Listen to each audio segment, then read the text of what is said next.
Alright, we're changing the rear shocks on a 2016 Kia Soul with 133,000 miles on it.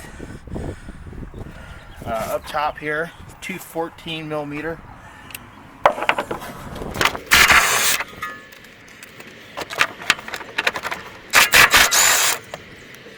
And down below is a 19 millimeter.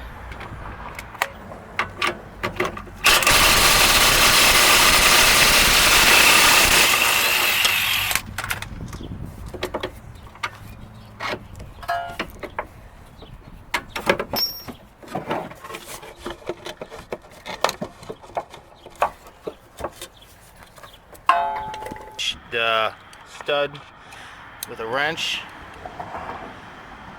and spin it separately.